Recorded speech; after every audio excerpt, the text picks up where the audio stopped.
श्रीरामचन्द्र जय श्रीराम राम राम श्रीरामभद्र जय।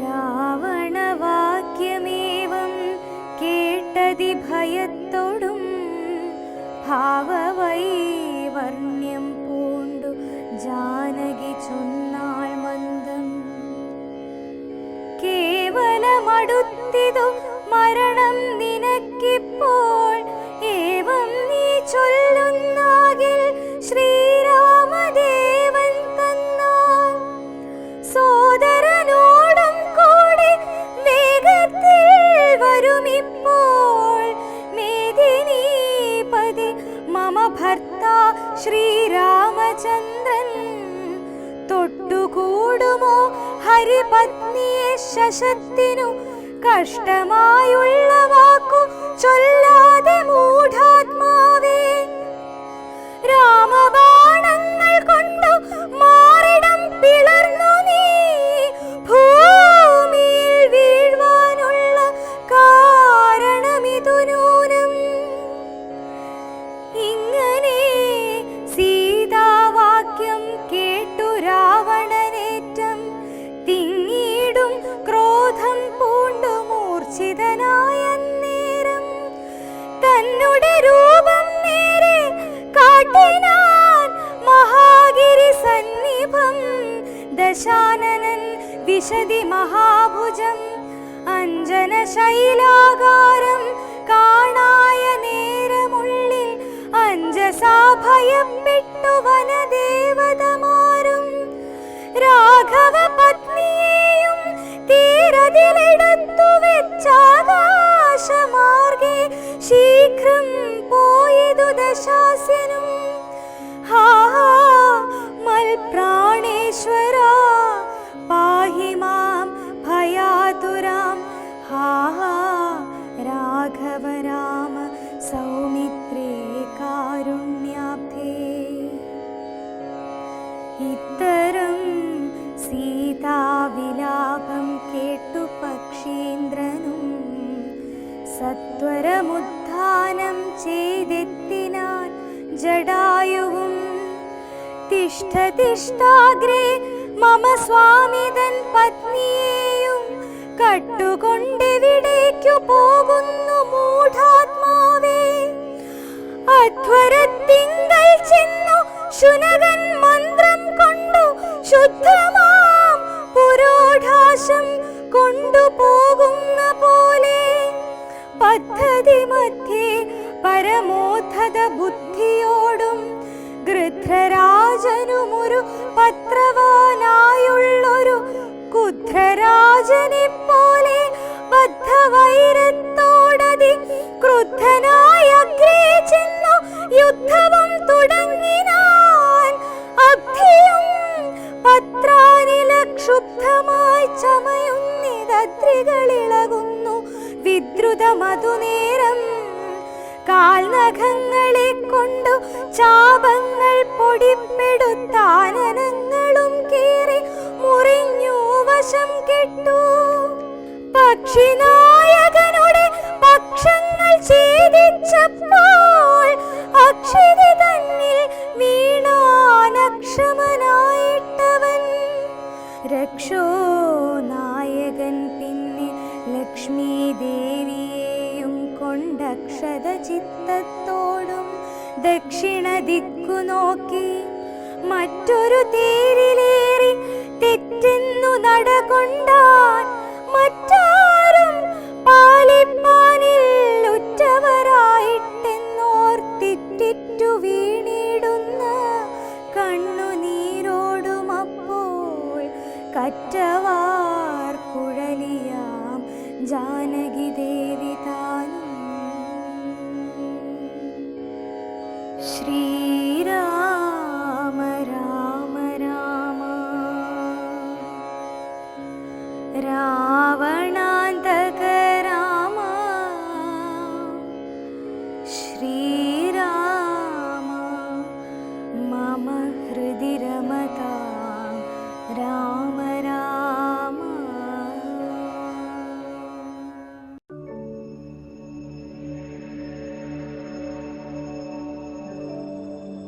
ഓം ശാന്തി. രാമായണത്തിൽ സീത വീണു പോവാനുള്ളതായിരിക്കുന്ന ഒരു വലിയ കാരണം സീതയ്ക്ക് ലൗകിക ലോകത്തിനോടുള്ളതായിട്ടുള്ള ആസക്തി, അഥവാ സ്വർണ്ണമാനിനെ കണ്ടപ്പോൾ എനിക്ക് ആ മാനിനെ കിട്ടിയേ പറ്റൂ എന്നതായിരിക്കുന്ന മോഹം. സീതാദേവിയുടെ അവസ്ഥ പറയുകയാണെങ്കിൽ സ്വർണത്തിൻ്റെ സർവാഭരണ വിഭൂഷിതയായി രാജകൊട്ടാരത്തിൽ നീ ജീവിച്ചോളൂ എന്ന് പറയുമ്പോൾ, ഞാൻ 14 വർഷത്തെ വനവാസം കഴിഞ്ഞ് വരാമെന്ന് രാമൻ പറഞ്ഞപ്പോഴും, ഇല്ല, എനിക്ക് അങ്ങ് എവിടെയാണോ, എന്ത് കഴിക്കുന്നു, എവിടെ ഇരിക്കുന്നു, അതാണ് എൻ്റെ സർവസ്വവും എന്ന് പറഞ്ഞിട്ട് കൊട്ടാരം വിട്ടിറങ്ങിപ്പോകുന്നതായിരിക്കുന്ന സീതയാണ്. ആ സീതാദേവിക്ക് ഒരു മനോഹരമായിരിക്കുന്ന മാനിനെ കണ്ടപ്പോൾ അതിനെ കിട്ടിയേ പറ്റൂ എന്നതായിരിക്കുന്ന ഒരു മോഹം വരെയാണ്. ഇവിടെ വാത്മീകി മഹർഷി നമുക്ക് ഈ ലോകത്തിൽ ജീവാത്മാക്കൾ തൻ്റെ ലക്ഷ്യത്തിൽ നിന്ന് വ്യതിചലിച്ചു പോവുകയും വീഴ്ചയിലൂടെ എവിടെയും പറ്റാത്ത രീതിയിൽ തകർന്നു പോകുന്നതായിരിക്കുന്ന സന്ദർഭവും അങ്ങനെ ഉണ്ടാവാതിരിക്കാൻ വേണ്ടി എന്ത് ചെയ്യണം എന്ന് രണ്ടും നമുക്ക് കാണിച്ചു തരാൻ വേണ്ടിക്കൊണ്ട് ഒരുക്കിയൊരു സന്ദർഭമാണ് ശരിക്കും സീതാപഹരണം എന്ന രീതിയിൽ കാണിച്ചിരിക്കുന്നത്. ഈ ലോകത്ത് നമ്മൾ കാണാറില്ലേ സീതയെപ്പോലെ.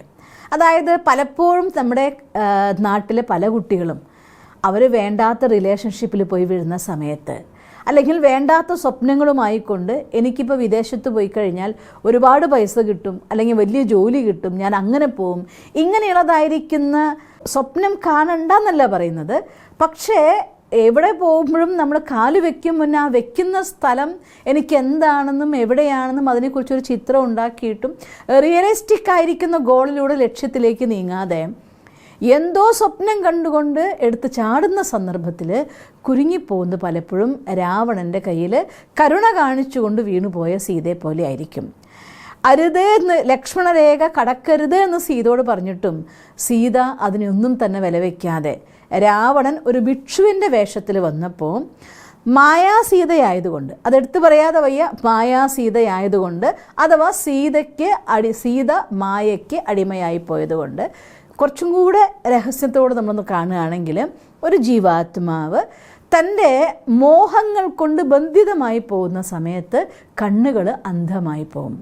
എനിക്കത് കിട്ടിയേ പറ്റൂ എന്ന ലക്ഷ്യത്തിൽ നിങ്ങൾ നീങ്ങുന്ന സമയത്ത് ഇത് കിട്ടിക്കഴിഞ്ഞാൽ എന്താവുന്നോ, ഞാനത് നേടിക്കഴിഞ്ഞു കഴിഞ്ഞാൽ പിന്നെ എൻ്റെ യാത്ര എന്താകുന്നോ, അതെന്താണെങ്കിലും വരുന്നോടത്ത് വെച്ച് കാണാം, എനിക്കതൊന്നും വിഷയമല്ല, ഇപ്പം ആ കിട്ടേണ്ടത് കിട്ടുക എന്നുള്ളത് മാത്രമേ വിചാരം ഉണ്ടാവുള്ളൂ. അങ്ങനെ പോകുന്നൊരു വലിയ തലമുറ ഈ കാലഘട്ടത്തിൽ നമ്മൾ കണ്ടുകൊണ്ടിരിക്കുകയാണ്. മോഹം കൊണ്ട് ചാടും, അതൊന്നും വലിയ വിഷയമായി തോന്നില്ല, അതൊക്കെ ചെറുതാണ്, നമുക്കൊന്നിച്ചുണ്ടായാൽ മതി, ലോകം മുഴുവൻ സ്വന്തമാക്കാമെന്നൊക്കെ പറഞ്ഞിട്ടാണ് കാല് വയ്ക്കുക. പക്ഷെ ജീവിതത്തിൽ കാല് വെച്ച് കഴിയുമ്പോഴാണ് മനസ്സിലാവുക നമ്മൾ സ്വപ്നം കണ്ടിരുന്നതും റിയൽ ലൈഫും തമ്മിൽ വലിയ അന്തരമുണ്ട്. സീരിയലിൽ കാണുന്ന, സിനിമയിൽ കാണുന്ന, അങ്ങ് പുറപ്പെട്ടു പോയി അവിടെ ചെന്ന് കഴിഞ്ഞപ്പോൾ ആരൊക്കെയോ സഹായത്തിന് വന്നു, അത് കഴിഞ്ഞ ശേഷം ജീവിതം എവിടേക്കൊക്കെയോ എത്തിപ്പോയി, പെട്ടെന്ന് വലുതായിപ്പോയി, അങ്ങനെയൊക്കെയല്ലേ കാണിക്കുന്നത്. ഇതൊക്കെ സത്യമെന്ന് വിചാരിച്ചുകൊണ്ട് എടുത്ത് കാല് വയ്ക്കാതെ ആലോചിക്കാതെ എടുത്ത് ചാടുന്ന ഒരു വലിയ തലമുറയ്ക്കുള്ളതായിട്ടുള്ള സന്ദേശമാണ് ശരിക്കും പറഞ്ഞ രാമായണം ഈ സമയത്ത് നമുക്ക് തരുന്നത് തന്നെ. അതുകൊണ്ട് എനിക്ക് മായാമാനിനെ കിട്ടിയേ പറ്റൂ എന്നുള്ളതായിരിക്കുന്ന മോഹം രാമനോട് വാശി പിടിച്ചപ്പോൾ ഒരു കാര്യം മാത്രം മനസ്സിലാക്കുക, ഒരു ജീവാത്മ ഈശ്വരനെ സ്വന്താക്കുമ്പോൾ തൻ്റെ സാധനയിലൂടെ ഭഗവാനെ സ്വന്തമാക്കുന്ന ജീവാത്മാക്കൾ, അഥവാ തൻ്റെ കഴിവിനെ സാധനയിലൂടെ ഏകാഗ്രമായിട്ടുള്ള അധ്വാനത്തിലൂടെ ഹാർഡ് വർക്കിലൂടെ ലക്ഷ്യത്തിലേക്ക് നീങ്ങുമ്പോൾ രണ്ടുപേരും നമുക്ക് പറയാം. ലൈഫിൽ എനിക്കിങ്ങനെയാവണം എന്ന സ്വപ്നം കണ്ടുപോകുന്ന കുട്ടികളും, അഥവാ സാധനയിലൂടെ സ്വന്തം ശക്തികൾ ഡെവലപ്പ് ചെയ്തുകൊണ്ട് ആധ്യാത്മികമായി മുന്നോട്ട് പോകുന്ന കുട്ടികളും, രണ്ട് വിഭാഗമായിക്കോട്ടെ, ഭൗതിക നേട്ടമാവട്ടെ ആധ്യാത്മിക നേട്ടമാവട്ടെ, രണ്ട് നേട്ടങ്ങളിലൂടെയും മുന്നോട്ട് പോയിക്കൊണ്ടിരിക്കുന്ന സന്ദർഭത്തിൽ എപ്പോഴും നമ്മൾ കാല് വയ്ക്കാനുള്ള ലക്ഷ്യത്തിലേക്കുള്ള യാത്രയാണെങ്കിലും ഇൻ ബിറ്റ്വീനിൽ നമ്മൾ അന്ധമായിക്കൊണ്ടൊരു കാര്യത്തിനും ഫോളോ ചെയ്യാനോ വീഴാനോ പാടില്ല. അങ്ങനെ നിങ്ങൾ യാത്ര ചെയ്യാൻ തുടങ്ങിക്കഴിയുമ്പോൾ അനുഭവങ്ങളെ അതാധാരാക്കാതെ, പഠിക്കാതെ, അറിയാതെ, നിങ്ങൾ എവിടേക്ക് പോകണു, എന്ത് ചെയ്യണമെന്ന് മനസ്സിലാക്കാതെ മുന്നോട്ട് വയ്ക്കുമ്പോൾ കരുണ, അല്ലെങ്കിൽ എനിക്കിപ്പത് കിട്ടി എന്നതായിരിക്കുന്ന സ്വപ്നം പ്രലോഭനങ്ങളിൽ വീണു പോകും. ആ പ്രലോഭനങ്ങളുടെ ഫലം ജീവിതത്തിൽ സദാകാല കണ്ണീരിനെ നേരിടാവുള്ളൂ. അതുകൊണ്ടാണ് സീത എന്നാണോ എനിക്ക് മായാമാനെ കിട്ടിയേ പറ്റുന്നതായിട്ടുള്ള വാശി വരുന്നത്, അവിടെ ഈശ്വരൻ്റെ അടുത്ത് തന്നെ എനിക്ക് കിട്ടിയേ പറ്റൂ എന്ന് പറയുന്നു. രാമൻ മാനിനെ പിടിക്കാൻ വേണ്ടി പോകുന്നു. അപ്പോഴും രാമൻ പോകുന്ന സമയത്തും ലക്ഷ്മണനെ കൂട്ടായിക്കൊണ്ട് സീതയെ സംരക്ഷിക്കാനുള്ളതായിരിക്കുന്ന ഉത്തരവാദിത്വം ലക്ഷ്മണന് കൊടുത്തിട്ടാണ് അവിടുന്ന് പോകുന്നത്. പക്ഷേ സീതയെ സംബന്ധിച്ചിടത്തോളം ലക്ഷ്മണനും ആ സമയത്ത് വിശ്വാസമില്ലാണ്ടായി പോവുകയാണ്. രക്ഷകനായി നിന്ന ലക്ഷ്മണൻ പറയുന്നുണ്ട്, എൻ്റെ ജ്യേഷ്ഠൻ ഭഗവാനാണ്, അതുകൊണ്ട് ഒരിക്കലും രാമനെ വധിക്കാൻ ആർക്കും ആവില്ല. തീർച്ചയായിട്ടും ഈ കരയുന്നതായിരിക്കുന്ന ശബ്ദം മായയായി വന്ന രാക്ഷസൻ്റെ ശബ്ദമാണ്. അതുകൊണ്ട് മാനായി വന്നത് രാക്ഷസനായിരിക്കണം. അതുകൊണ്ട് ജ്യേഷ്ഠനൊന്നും സംഭവിക്കില്ല, ജ്യേഷ്ഠത്തി വിഷമിക്കാതിരിക്കൂ എന്ന് പറയുമ്പോൾ ഇങ്ങനെയും ക്രൂരത മനുഷ്യന്മാരുള്ളിൽ ഉണ്ടാവുമോ? ഞാൻ അറിഞ്ഞില്ലല്ലോ, നീ ഈ ഉദ്ദേശത്തോടു കൂടിയിട്ട് ഭരതൻ രാജ്യത്തു നിന്ന് ഓടിപ്പിച്ചു, അത് കഴിഞ്ഞ് ഇവിടെ വെച്ച് രാമനെ കൊന്നുകൊണ്ട് എന്നെ സ്വന്തമാക്കാൻ ലക്ഷ്യമിട്ടിട്ടാണല്ലേ നീ വന്നത് എന്നുള്ള അത്രയും മോശമായിട്ടുള്ള വാക്കുകൾ കൊണ്ട് ലക്ഷ്മണനോട് സംസാരിക്കുകയാണ്. ഇവിടെ 2-3 സന്ദർഭങ്ങൾ ഇത്തരത്തിലൂടെ നമുക്ക് വാത്മീകി മഹർഷി കാണിച്ചു തരുന്നുണ്ട്. ഒന്നാമത്തെ കാര്യം, നമ്മളെ സഹായിക്കാൻ നിൽക്കുന്ന ആളുകളുടെ അടുത്ത് നമുക്ക് അഥവാ എന്തെങ്കിലും അനിഷ്ടമാണെന്ന് തോന്നിയാൽ തന്നെ, അഥവാ നിങ്ങൾക്ക് മനസ്സിലായില്ലെങ്കിൽ തന്നെ വളരെ ക്രൂരമായിരിക്കുന്ന വാക്കുകൾ കൊണ്ട് അവരെ കൊല്ലാതിരിക്കുക, അവർക്ക് നിങ്ങളോടുള്ളതായിട്ടുള്ള ഭാവനയെ തകർക്കാതിരിക്കുക. രണ്ടാമത്തെ കാര്യം, എന്തു തന്നെയാണെങ്കിലും ശരിയാണ്, നമ്മൾ മുന്നോട്ടുള്ള യാത്രയിൽ ഒരാൾ നമുക്ക് അനിഷ്ടമായിട്ടുള്ള സാഹചര്യമാണെന്ന് വിചാരിച്ചോളൂ, നിങ്ങൾക്ക് പുണ്യകർമ്മത്തിന് മറക്കരുത്. ദുഃഖം കൊടുക്കുക എന്ന് വെച്ചാൽ എന്താർത്ഥം? ക്രൂരമായ വാക്കുകൾ കൊണ്ട് മറ്റുള്ളവരുടെ മനസ്സ് നോവിപ്പിച്ച് അവരെ നമ്മൾ ഇന്ന് അകറ്റിക്കഴിഞ്ഞാൽ, ഈ അകറ്റുന്ന അർത്ഥം ക്രൂരമായ വാക്ക് കർമ്മഫലമാണ്, വലിയ കർമ്മഫലമാണ്. ഇവിടെ തെറ്റിദ്ധരിച്ചുകൊണ്ട് അത്രയും ശുദ്ധമായിട്ട് രാമായണത്തിൽ പറയുന്നത്, ദിവസവും പാദം നമസ്കരിക്കുന്ന സമയത്ത് സീതയുടെ കൊലുസുകൾ കണ്ടതുകൊണ്ട്, സീതയുടെ ആഭരണം കാണിച്ചപ്പോൾ, കിഷ്കിന്ധയിൽ വെച്ച ആഭരണം കാണിച്ചപ്പോൾ കൊലുസ് മാത്രമാണ് ലക്ഷ്മണന് മനസ്സിലാവാൻ പറ്റിയത്, വേറെ ഒന്നും മനസ്സിലായിട്ടില്ല. അത്രയ്ക്ക് അമ്മയായി കണ്ട സീത ഇത്രയും മോശമായി പറഞ്ഞപ്പോൾ തൻ്റെ 2 ചെവിയും പൊത്തിക്കൊണ്ട്, എന്ത് ചെയ്യാനാണ്, നിന്റെ കഷ്ടകാലം വന്നിട്ടുണ്ടാവാം, വനദേവതകളെ രാമൻ്റെ സീതയെ കാക്കൂ എന്ന് പറഞ്ഞുകൊണ്ട് രാമൻ്റെ അടുത്തേക്ക് നടന്നകലെയാണ്. ഈശ്വരൻ്റെ അനിയൻ പുണ്യകർമ്മമാണ്. അതുകൊണ്ട് എപ്പോഴാണോ നമ്മൾ ജീവാത്മാക്കൾ, നമ്മൾ ഈശ്വരനെ സ്നേഹിച്ചിരുന്ന ജീവാത്മാക്കൾ എനിക്ക് ഇന്നത് കിട്ടിയേ പറ്റൂ എന്ന് ഭൗതികമായിരിക്കുന്ന മോഹങ്ങളുടെ പിന്നാലെ പോയിക്കൊണ്ട് പുണ്യകർമ്മത്തിൽ നിന്ന് പകരം പാപകർമ്മങ്ങളിലേക്ക് നീങ്ങുന്നത് ആ ജീവാത്മാവിനും ദുഃഖമാണ്. തൻ്റെ ജീവിതത്തിൽ ഒരു ലക്ഷ്യം കണ്ട് സ്വപ്നം കണ്ടുകൊണ്ട് മുന്നോട്ട് പോകുമ്പോൾ യാഥാർത്ഥ്യമായിട്ടുള്ള ഒരു ഗോളിലേക്ക് പോകുമ്പോൾ, മോഹത്തിൽ പോകുമ്പോൾ അതിൻ്റെ യഥാർത്ഥ ഭാവത്തെ കാണിച്ചു തരാൻ ശ്രമിക്കുന്നവരോട് ക്രൂരമായ വാക്കുകൾ കൊണ്ട്, അല്ലെങ്കിൽ അവരെൻ്റെ ശത്രുവാണെന്ന് വിചാരിച്ചുകൊണ്ട് ശത്രുവാക്കി നിർത്തിക്കൊണ്ട് അവരെന്ന് മാറി തൻ്റെ വഴിയിലേക്ക് പോകുമ്പോൾ, ഇങ്ങനെയുള്ള സന്ദർഭങ്ങളിൽ അവരുടെ ജീവിതത്തിൽ ഒരിക്കലും അവർക്ക് തിരിച്ചെടുക്കാൻ പറ്റാത്ത രീതിയിൽ പല നഷ്ടങ്ങളും സംഭവിച്ചു പോവുകയാണ്. ഇതൊക്കെയാണ് രാമായണത്തിൽ ഈ സന്ദർഭത്തിലൂടെ വാത്മീകി മഹർഷി നമുക്ക് കാണിക്കുകയാണ് ചേരുന്നത്. അതുകൊണ്ടാണ് ഇങ്ങനെ സമ്പൂർണ്ണമായിട്ടുള്ള മായയെ കിട്ടിയേ പറ്റൂ, എനിക്ക് മാനിനെ കിട്ടിയേ പറ്റൂ എന്ന് മോഹിക്കുന്നു. അവസാനം രാവണനും ഭിക്ഷുവേഷത്തിലാണ് വന്നത്, എന്നിട്ടും ഒരു രാക്ഷസനാവുമ്പോൾ വൈബ്രേഷൻ, സീതേനെ ദേവിയായിട്ടാണ് കാണിക്കുന്നത്, വൈബ്രേഷൻ കൊണ്ട് മനസ്സിലാവേണ്ടതാണ്, മനസ്സിലായില്ല. എന്നിട്ട് കരുണ കാണിക്കാൻ വേണ്ടി ഭിക്ഷ കൊടുക്കാൻ വേണ്ടി പോകുന്നു, തന്നെ അതിഥിയായിട്ട് സ്വീകരിക്കാൻ വേണ്ടി വിളിക്കുന്നു. 2 രാമായണത്തിൽ 2 വിധത്തിൽ പറയുന്നുണ്ട്. ഒരു രാമായണത്തിൽ പറയുന്നു, സീതാദേവി ലക്ഷ്മണരേഖ മുറിച്ച് പുറത്ത് കടന്നുകൊണ്ട് തൻ്റെ ഭിക്ഷ കൊടുക്കാൻ വേണ്ടി ഭിക്ഷുവിൻ്റെ അടുത്ത് പോയി എന്ന്. മറ്റൊന്നിൽ പറയുന്നു, തന്നെ സൽക്കരിച്ചിരിക്കാൻ പറഞ്ഞ ആശ്രമത്തിലേക്ക് ക്ഷണിച്ചു എന്ന്. എന്തു തന്നെയാണെങ്കിലും തൻ്റെ മുന്നിൽ വന്ന് നിൽക്കുന്ന മായേനെ തിരിച്ചറിയാൻ പറ്റാതിരിക്കുമ്പോൾ, അഥവാ മുഖം മറച്ചു വരുന്ന നന്മയുടെ മുഖമിട്ട് വരുന്ന തിന്മേനെ തിരിച്ചറിയാൻ പറ്റാതിരിക്കുന്ന അവസ്ഥ വന്നാൽ ആ ജീവാത്മാക്കൾക്ക് ജീവിതം നഷ്ടത്തിലേക്ക് കലാശിക്കുള്ളൂ.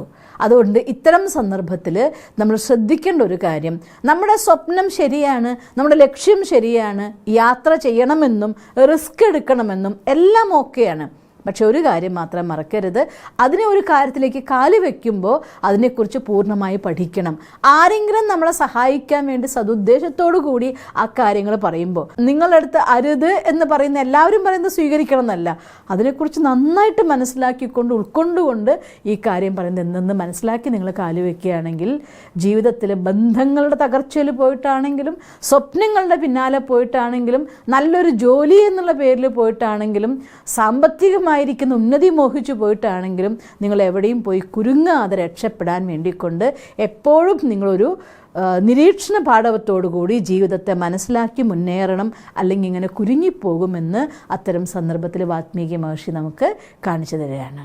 സിസ്റ്ററെ, സീതാദേവി പവിത്രതയുടെ അവതാരമാണെന്നാണല്ലോ പറയുന്നത്. പിന്നെ എങ്ങനെയാണ് മായാ പൊന്മാനിൽ ആകൃഷ്ടയായത്? നമ്മൾ കഴിഞ്ഞ എപ്പിസോഡിൽ പറഞ്ഞിട്ടുണ്ടായിരുന്നു, സീത പവിത്രതയുടെ അവതാരമാണ്. സീതയുടെ സമ്പൂർണ്ണ സ്വരൂപം എന്ന് പറയുന്നത് പവിത്രതയുടെ പര്യായമാണ്. അതുകൊണ്ടാണ് ശ്രീരാമൻ സീതയെ വരിക്കുന്നത് തന്നെ. പവിത്രതയും വിവേകവും ഒന്നിക്കുകയാണ്. അഥവാ പരമാത്മാവാകുന്ന രാമൻ ജീവാത്മാവാകുന്ന സീതയെ സ്വന്തമാക്കുകയാണ്. അത് നമുക്കറിയാം. പക്ഷേ വനവാസത്തിന് വരുന്ന സമയത്ത്, വനവാസം തുടങ്ങുമ്പോൾ അഥവാ ദ്വാപരയുഗത്തിൻ്റെ ആരംഭ സമയത്ത് ജീവാത്മാവിനുള്ളിൽ ഗുണം കുറയുകയും അവഗുണം ശക്തമാവുകയും ചെയ്യുന്ന സന്ദർഭത്തിൽ ആ ജീവാത്മ സ്വയം മറന്നു പോവുകയാണ്. അങ്ങനെ സ്വയം മറന്നു പോകുന്ന ജീവാത്മ, മറ്റൊരു ഭാഷയിൽ പറഞ്ഞ ദേഹബോധത്തിൽ വീണു പോകുന്ന ജീവാത്മ. സത്യത്രേതായുഗങ്ങളിൽ ജീവാത്മാക്കൾ ദേവാത്മാക്കളെ പോലെയായിരുന്നു. അതായത് ഗുണങ്ങൾ അവരുള്ളിൽ കൂടുതലായിരുന്നു. ആത്മാഭിമാനം മികച്ചു നിന്നു, ദേഹബോധം കുറഞ്ഞു നിന്നു. അതേസമയം ദ്വാപര കലിയുഗങ്ങളിൽ വന്നപ്പോൾ കാനനവാസത്തിൽ അകപ്പെട്ട സമയത്ത് ആത്മബോധം വളരെ വേഗം കുറയാൻ തുടങ്ങി, ദേഹബോധത്തിന് അടിമയാവാൻ തുടങ്ങി. ഞാൻ ദേഹം എന്ന് വിചാരിച്ച് ജീവിക്കാൻ തുടങ്ങിയപ്പോൾ ദുർവികാരങ്ങളാകുന്ന രാവണൻ്റെ നിഴൽ അഥവാ അല്പാൽപ്പം അവഗുണങ്ങളിൽ നമ്മൾ വരാൻ തുടങ്ങി. ദണ്ഡകാരണ്യ വനത്തിൽ അഥവാ കടുത്ത വനത്തിൽ വന്നപ്പോൾ, കഠിനമായിരിക്കുന്ന കാടിനുള്ളിലേക്ക് കയറിയ സമയത്ത് രാവണൻ്റെ ഭരണം പൂർണ്ണമായി ശക്തമായ സ്ഥലത്ത് വന്നപ്പോൾ, മറ്റൊരു ഭാഷ പറഞ്ഞാൽ കലിയുഗത്തിൽ വന്നപ്പോൾ, കലിയുഗത്തിൽ വന്ന ജീവാത്മാവിൻ്റെ ഉള്ളിൽ ഗുണങ്ങൾ വളരെ കുറച്ചും അവഗുണങ്ങൾ ഒരുപാട് കൂടുതലുമായി. അപ്പോൾ ഈ ലോകത്ത് എല്ലാവർക്കും സ്വപ്നങ്ങളൊക്കെ എന്ത് മാത്രമാണുള്ളത്? ആത്മാവിന് യഥാർത്ഥമായിരിക്കുന്ന ആനന്ദത്തെക്കുറിച്ച് അറിയുന്നു പോലുമില്ല. ജീവിതത്തിൽ എൻ്റെ പരമോന്നതമായിരിക്കുന്ന ലക്ഷ്യം എന്തെന്നൊരാൾ ചിന്തിക്കുന്ന പോലുമില്ല. എല്ലാവരുടെയും സ്വപ്നം കണ്ടാൽ അല്ലെങ്കിൽ ഡ്രീം നോക്കിയാൽ, ജീവിതത്തിൻ്റെ ലക്ഷ്യം നോക്കിയാൽ, എന്താണ് എനിക്ക് വേണ്ടതെന്ന് ചിന്തിക്കുന്നത് നോക്കിക്കഴിഞ്ഞാൽ എല്ലാ ലക്ഷ്യങ്ങളും എവിടം വരെ മാത്രമേ എത്താറുള്ളൂ? 99.9% ആളുകളുടെയും ലക്ഷ്യങ്ങൾ എവിടെ വരെ മാത്രമേ ഉള്ളൂ? ഈ ലോകത്തിലെ സുഖ സൗകര്യങ്ങൾ, സാധനങ്ങൾ. പലപ്പോഴും നമ്മൾ പല ക്ലാസ്സുകളിലും പറയുമ്പോൾ ലോ ഓഫ് അട്രാക്ഷൻ്റെ ക്ലാസ്സുകളോ അല്ലെങ്കിൽ എയിമിനെ കുറിച്ചുള്ള ക്ലാസ്സുകളോ ഡ്രീമിനെ കുറിച്ചോ ക്ലാസ്സൊക്കെ പറയുമ്പോൾ എല്ലാവരെയും ഡ്രീം എയിം എവിടം വരെ മാത്രമേ എത്താറുള്ളൂ? നല്ലൊരു വീട് വേണം, നല്ലൊരു ജോലി വേണം, അല്ലെങ്കിൽ വലിയൊരു കാറ് വേണം, അല്ലെങ്കിൽ സുഖ സൗകര്യത്തിൻ്റെ സാധനങ്ങൾ വേണം. അതിൻ്റെയും അപ്പുറത്ത് ഇതെല്ലാം ഒരു ദിവസം നമുക്ക് വിട്ടുപോയല്ലേ പറ്റുള്ളൂ. അതിൻ്റെയും അപ്പുറത്ത് എനിക്ക് യാത്ര ചെയ്തല്ലേ പറ്റുള്ളൂ. അതിനെക്കുറിച്ചൊരു അംശമെങ്കിലും ചിന്തിക്കാൻ മനുഷ്യന്മാർക്ക് സാധിക്കാതിരിക്കുകയാണ്. അങ്ങനെയുള്ള കലിയുഗത്തിൽ വന്ന ജീവാത്മാവിൻ്റെ പ്രതീകമാണ് സ്വർണ്ണമാനിനെ സ്നേഹിച്ചതായിരിക്കുന്ന സീത. കലിയുഗത്തിൽ രാവണന് ശക്തി പ്രാപിക്കുമ്പോഴാണല്ലോ രാവണൻ്റെ സംഹാരം വേണ്ടി വരുന്നത്. അതുകൊണ്ട് കലിയുഗത്തിൽ എല്ലാ ജീവാത്മാക്കളും കാമക്രോധ ലോഭമോഹ അഹങ്കാരാദി ദുർവികാരങ്ങൾ കൊണ്ട് സ്വയം മറന്നു പോകുന്ന സമയത്ത് ഞാൻ ആരാണ് എന്ന് മറന്നുകൊണ്ട് ഈ ലോകത്തിൽ ഞാൻ ഈ ശരീരം എന്ന് പറയുന്നവരും, അത്രയ്ക്ക് വരെ ഞാൻ ഈ ശരീരം മാത്രമാണെന്ന് പറയുന്നവർ, ഈ ലോകത്തിലെ എന്തു സുഖ സൗകര്യത്തിൻ്റെ സാധനങ്ങളുണ്ടോ അത് മാത്രമേ എനിക്ക് സത്യമുള്ളൂ എന്ന് പറയുന്നവർ, ഈ ലോകത്തിൽ ഇനി പുനർജന്മമേ ഇല്ല എന്ന് വാദിക്കുന്നവർ, ഈശ്വരനേ ഇല്ല എന്ന് വാദിക്കുന്നവർ, എന്തൊക്കെയാണ് നമുക്ക് കാണേണ്ടത്? മറ്റൊരു ഭാഷയിൽ പറഞ്ഞാൽ ഇന്ന് ലോകം ശരിക്കും ഭരിച്ചുകൊണ്ടിരിക്കുന്ന ആര് തന്നെയാണ്? രാവണൻ. അങ്ങനെ രാവണന്മാർ ഭരിക്കുന്ന ലോകമാകുമ്പോഴാണ് തീർച്ചയായിട്ടും രാമൻ അഥവാ പരമാത്മാവിന് വരേണ്ടി വരുന്നത്. അങ്ങനെ എല്ലാ ജീവാത്മാക്കളെയും രാവണൻ കട്ടുകൊണ്ടുപോകാൻ കാരണമാകുന്നത് എല്ലാവരുടെയും മനസ്സിൽ നിന്ന് ഈ മായാമാൻ മാത്രമായതുകൊണ്ടാണ്. അപ്പം അതുകൊണ്ട് സമ്പൂർണ്ണ സീതയായിരുന്നു രാമനെ വരിച്ച സീത, സമ്പൂർണ്ണ സീതയായിരുന്നു പവിത്രതയുടെ പര്യായമായ സീത. അതേസമയത്ത് ദുർവികാരങ്ങൾ കടിമയായ സീത, മായാമാനിൽ ആകൃഷ്ടയായ സീത, കണ്ണീരിൻ്റെ സീത. അതാണ് ഈ ലോകം ഇന്ന് ശരിക്കും ദുഃഖലോകമാണ്. ദുഃഖത്തിൽ മനുഷ്യന്മാർ മുങ്ങിക്കൊണ്ടേയിരിക്കുകയാണ്. നരകത്തിൻ്റെ വർണ്ണനയൊക്കെ ഗരുഡ പുരാണത്തിൽ പറഞ്ഞതായിട്ട് പറയുന്നുണ്ട് അല്ലേ. മനുഷ്യന്മാരെ ചട്ടിയിലിട്ട് വറക്കും, എണ്ണയിലിട്ട് പൊരിക്കും, കൈവെട്ടും, കാലുവെട്ടും എന്നൊക്കെ പറയുന്നുണ്ട്. ശരിക്കും പറഞ്ഞു കഴിഞ്ഞാൽ ലോകത്ത് നടക്കുന്ന ദൃശ്യം തന്നെയല്ലേ അത്. ടെൻഷൻ്റെ വറച്ചട്ടിയിലിട്ട് വറക്കുന്നുമുണ്ട്, കൈവെട്ടുക, കാല് വെട്ടുക എന്ന് പറഞ്ഞാൽ നമ്മൾ കണ്ടാൽ അറിയാലോ, നമുക്ക് പലവിധ രോഗങ്ങൾ വന്നിട്ട് മനുഷ്യന്മാരുടെ ഇന്ദ്രിയങ്ങൾ മുറിച്ചു കളയുന്നു, കരിച്ചു കളയുന്നു. കൈയും കാലും വെട്ടാനുള്ള കൊട്ടേഷൻ ടീമും വന്നു തുടങ്ങിയ കാലത്തല്ലേ നമ്മളിപ്പോൾ ജീവിച്ചുകൊണ്ടിരിക്കുന്നത്. അപകടങ്ങൾ ഉണ്ടാവുന്നു റോട്ടിൽ, മിനിറ്റുകൾ കൊണ്ട് എത്രയോ ജീവൻ പൊലിഞ്ഞു പോകുന്നു, എത്ര പേര് വികലാംഗരായി മാറുന്നു. അങ്ങനെ ഈ കലിയുഗത്തിൽ നോക്കിയാൽ ജീവാത്മാക്കളുടെ ജീവിതം അത്രയും നരകതുല്യമായി മാറിക്കഴിഞ്ഞിരിക്കുകയാണ്. മലയുടെ മുകളിൽ നിന്ന് താഴ്ത്തെറിയാന്ന് വെച്ചാൽ അർത്ഥം ഇന്ന് ഈ നിമിഷത്തിലെല്ലാം നേടിയെന്ന് വിചാരിക്കുന്ന സമയത്തിൽ നിന്ന് ഒന്നുമില്ലാത്ത അവസ്ഥയിലേക്ക് നമ്മൾ ഇപ്പോൾ സീസൺ നടന്നുകൊണ്ടിരിക്കുകയല്ലേ. പലപ്പോഴും ലാൻഡ് സ്ലൈഡ് ഉണ്ടാകുമ്പോൾ, മണ്ണൊലിപ്പ് ഉണ്ടാകുന്ന സന്ദർഭത്തിൽ, അതല്ലെങ്കിൽ ഉരുൾപൊട്ടൽ ഉണ്ടാകുന്ന സന്ദർഭത്തിൽ എല്ലാം സ്വന്തമാക്കിയ വീടുകൾ മിനിറ്റുകൾക്കുള്ളിലെല്ലാം ഇല്ലാതാകുന്നു, ആളുകളില്ലാതാകുന്നു. കണ്ടുകൊണ്ടിരിക്കല്ലേ നമ്മൾ ഈ ലോകത്ത്. അപ്പം അതുകൊണ്ട് ഈ കലിയുഗത്തിൻ്റെ മാക്സിമത്തിൽ ജീവാത്മ വരാൻ കാരണം എന്തുകൊണ്ടാണ്?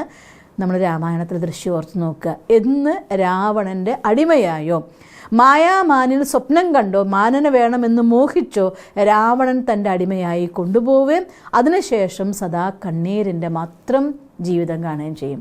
അവിടെയാണ് ജടായു സീതയെ രക്ഷിക്കാൻ വേണ്ടി വരുന്നത്. നമ്മൾ കഴിഞ്ഞ ദിവസം ഒരു എപ്പിസോഡിൽ പറഞ്ഞിരുന്നില്ലേ, ജടായു എന്ന് വെച്ചാൽ ഉന്മേഷവും ഉത്സാഹവുമാണ്. അതേപോലെ ഈ ലോകത്തും എത്ര തന്നെ അനുഭവത്തിൻ്റെ സമ്പത്ത് നേടിക്കൊണ്ട് ഈ ലോകത്ത് മറ്റുള്ളവർക്ക് ഉന്മേഷം പകർന്നു കൊടുത്ത്, ഉത്സാഹം പകർന്നു കൊടുത്തുകൊണ്ട് ലോകത്തിൽ നരകത്തിനെയും സ്വർഗമാക്കി ജീവിക്കാൻ, അഥവാ നരകത്തിൽ അവനവൻ്റെ ലോകത്തെ ശ്രേഷ്ഠമാക്കാൻ വേണ്ടി ഉന്മേഷവും ഉത്സാഹവും പകർന്നു കൊടുക്കാനും രക്ഷിക്കാനും നിൽക്കുന്ന ഒരുപാട് ആത്മാക്കളുണ്ട്. അങ്ങനെയുള്ള ആത്മാക്കളാണ് യഥാർത്ഥത്തിൽ ഇവിടെ ജടായുവിൻ്റെ പ്രതീകമായിട്ട് കാണിക്കുന്നത്. അങ്ങനെയുള്ള ജടായുകളാണ് ഈ ലോകത്തിന് മംഗളം ചെയ്തേ തീരൂ എന്ന് വിചാരിച്ചുകൊണ്ട് ഈ ലോകത്തിനെ രക്ഷിക്കാൻ സാധിക്കും. ഒരിക്കലും നിരാശ എന്ന് വെച്ചാൽ അർത്ഥം പൂർണ്ണമായ നാശത്തിലേക്കൊന്നും പോകില്ല. തീർച്ചയായിട്ടും അതിന് മാറ്റം ഉണ്ടാവും. ആ മാറ്റം വരേണ്ട സമയമായോ, അഥവാ നമ്മൾ എന്ത് മാറ്റം കൊണ്ടുവരണം, എവിടെ നമ്മൾ എങ്ങനെ പോകണം എന്ന് മറ്റുള്ളവരെ ഗൈഡ് ചെയ്യാൻ വേണ്ടിക്കൊണ്ട്.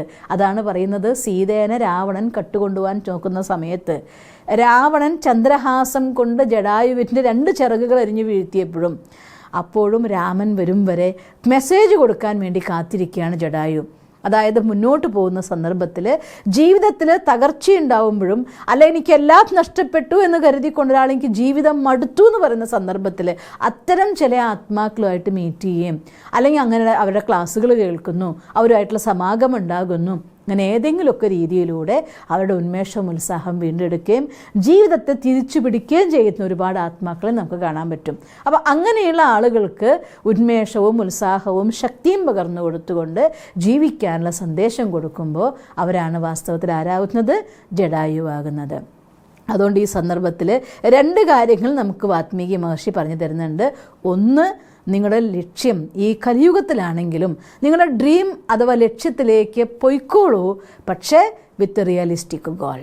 ഞാൻ എൻ്റെ സ്റ്റെപ്പ് വെക്കുമ്പോൾ ഞാൻ എവിടെ വെക്കുന്നു, എങ്ങനെ വെക്കുന്നു, ഞാൻ വെക്കുന്നിടത്ത് കാല് വെക്കാൻ എനിക്ക് സാധിക്കുമോ ഇല്ലേ എന്ന് നോക്കിക്കൊണ്ട് ചെറിയ ഗോൾ ഉണ്ടാക്കി ലക്ഷ്യത്തിലേക്ക് സെറ്റ് ചെയ്ത് മൂല്യങ്ങളുടെ ആധാരത്തിൽ ഈശ്വരനെ കൂട്ടാക്കിക്കൊണ്ട് നിങ്ങൾ മുന്നോട്ട് പോകൂ. ഈ കലിയുഗത്തിലും നമുക്ക് ജീവിക്കാൻ പറ്റും, പക്ഷേ ഈശ്വരൻ്റെ കൂട്ടുണ്ടെങ്കിൽ, പുണ്യകർമ്മത്തിൻ്റെ സപ്പോർട്ട് ഉണ്ടെങ്കിൽ. അതുകൊണ്ട് സ്വപ്നം കാണുക എന്നുള്ളത് വാശി പിടിക്കലല്ല.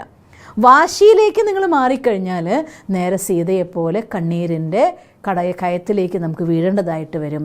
ഈ 2 കാര്യങ്ങളും. മറ്റൊന്ന്, നമുക്ക് സഹായിക്കാൻ വരുന്ന, അഥവാ എന്തെങ്കിലും വീഴ്ച സംഭവിച്ചുവെങ്കിൽ, ഒരു മിസ്അണ്ടർസ്റ്റാൻഡിങ് നമുക്ക് വന്നുവെങ്കിൽ, അതേത് തലത്തിലുള്ള വീഴ്ച നിങ്ങൾക്ക് വന്നാലും, നിങ്ങളുടെ ബിസിനസ്സിലെ തകർച്ചയാവട്ടെ, ജീവിതത്തിലെ തകർച്ചയാവട്ടെ, ബന്ധത്തിലെ തകർച്ചയാവട്ടെ, എന്ത് തന്നെ സംഭവിക്കുമ്പോഴും ഈ ലോകം ഒരിക്കലും ശൂന്യമായി പോയി എന്ന് വിചാരിക്കരുത്. അവിടെയുണ്ട് കുറേ ആളുകൾ.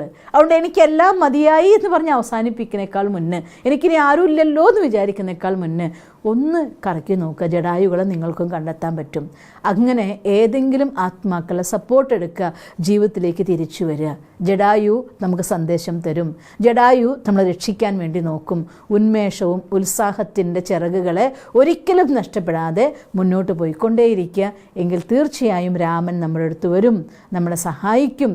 ഈ ഒരു സന്ദേശം കൂടി ഈ സന്ദർഭത്തിൽ വാത്മീകി മഹർഷി നമുക്ക് തരുന്നുണ്ട്. മനസ്സിലായോ ഭായി? മനസ്സിലായി. ഓം ശാന്തി.